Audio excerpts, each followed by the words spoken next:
नमस्कार, मी प्राध्यापक Balaji Babar. Maharashtra state board exam 2025 या एक्झामची तयारी करत असलेल्या केमिस्ट्री विषयाच्या सर्व विद्यार्थ्यांसाठी आपण एक IMP क्वेश्चन सिरीज सुरू केली आहे. त्यामधलं आजचं हे दुसरं लेक्चर आहे. टॉपिक आहे सोल्युशन. या चॅप्टरमध्ये असणारे प्रोबेबल IMP क्वेश्चन आहेत ते आपण पाहणार आहोत. तर तुम्ही नोटबुक आणि पेन घेऊन बसला असाल तर हेडिंग टाका सोल्युशन. चॅप्टर क्रमांक 2 सोल्युशन. या चॅप्टर मध्ये आपल्याला जे IMP क्वेश्चन आहेत ते आपल्याला पाहिजे. त्यामध्ये जो पहिला क्वेश्चन आहे तो आहे Raoult's law. First question Raoult's law. त्यानंतर सेकंड क्वेश्चन आहे हेनरीज लॉ. हे दोन्ही लॉ सगळ्यात महत्त्वाचे आहेत, राउल्स लॉ आणि हेनरीज लॉ. ठीक आहे, राईट डाऊन केलं असेल. त्यानंतर तिसरा जो क्वेश्चन आहे राईट डाऊन लिहून घ्या. ऑस्मॅटिक प्रेशर. क्वेश्चन काय? ऑस्मॅटिक प्रेशर. ठीक आहे. Next question elevation in boiling point. हा एक क्वेश्चन अगोदरचा क्वेश्चन पेपर आपण बघितला असेल 2-3 वर्ष अगोदरचा, तर त्याच्यामध्ये हा क्वेश्चन आपल्याला दिसून येईल. Elevation in boiling point. Next question आहे रिव्हर्स ऑस्मोसिस. ठीक आहे, तर याच्यामध्ये आपल्याला कंडिशन साठी याच्यावरती क्वेश्चन आहे. Write the condition of reverse osmosis. Write down reverse osmosis. काय विचारतील त्याच्यावरच्या कंडिशन वरती याच्यावरती क्वेश्चन आहे. ठीक आहे. त्यानंतरचा पुढचा क्वेश्चन आहे relative lowering of vapour pressure. Write down relative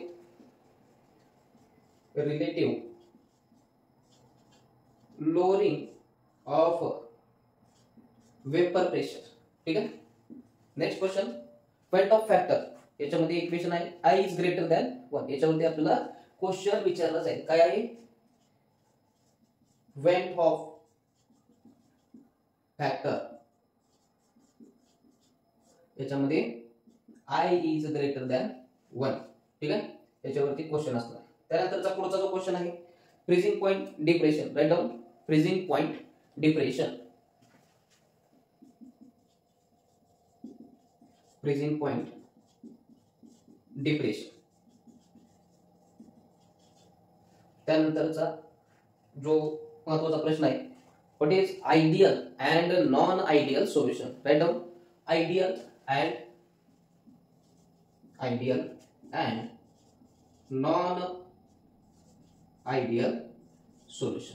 आता या चॅप्टर मध्ये जर आपण बघितलं तर या चॅप्टर मध्ये भरपूर डेफिनेशन आहेत आणि डेफिनेशन वरती आपल्याला अगोदरच्या क्वेश्चन पेपर मध्ये क्वेश्चन पाहायला मिळते. त्यामध्ये आपल्याला बी पार्ट मध्ये या चॅप्टरच्या डेफिनेशनचा स्टडी करायचा आहे. याच्यामध्ये ज्या डेफिनेशन आहेत हेडिंग टाका डेफिनेशन. ठीक आहे, डेफिनेशन मध्ये सगळ्यात महत्त्वाची डेफिनेशन आहे ती डेफिनेशन लिहून घ्या. काय विचारलं जाईल? Ebullioscopic. What is ebullioscopic constant denoted by K.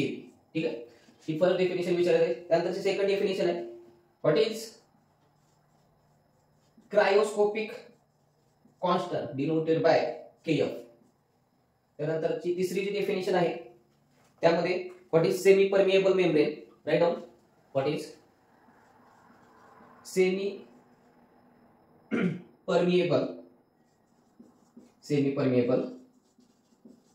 Membrane. ठीक आहे. चौथी डेफिनेशन आहे जी अगोदर विचारलेली आहे ऑस्मोसिस. ठीक आहे, write down what is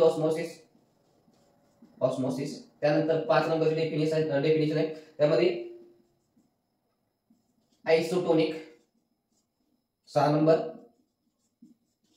hypotonic and 7 number hypertonic. ठीक आहे, तर एवढ्या डेफिनेशन आहेत. त्याच्यामध्ये अगोदर इबिलिओस्कोपिक कॉन्स्टंट आणि क्रायोस्कोपिक कॉन्स्टंट आणि ऑस्मोसिस याच्यावरती क्वेश्चन विचारलेले आहे. सोल्युशन चॅप्टर महत्वाचा आहे according to definition and laws. त्याच्यामध्ये आपण काय काय बघितलं एकदा रिवाइज करा. Raoult's law, Henry's law, osmotic pressure, elevation in boiling point, reverse ऑस्मॅटिक, त्यानंतर relative lowering of vapour pressure, van't Hoff factor, freezing point depression, ideal and non ideal solution. Definition मध्ये ebullioscopic constant, cryoscopic constant, semi permeable membrane, osmosis, isotonic, hypotonic आणि hypertonic. तर या chapter मध्ये एवढ्या सर्व गोष्टी महत्वाच्या आहेत. पुढच्या व्हिडिओमध्ये आपण जो तिसरा टॉपिक आहे आयोनिक इक्विलिब्रिया, या चॅप्टर मधील जे प्रोबेबल क्वेश्चन आहेत किंवा आयएमपी क्वेश्चन आहेत ते आपण पुढच्या लेक्चर मध्ये बघणार आहोत. तुर्तास इतकंच. धन्यवाद.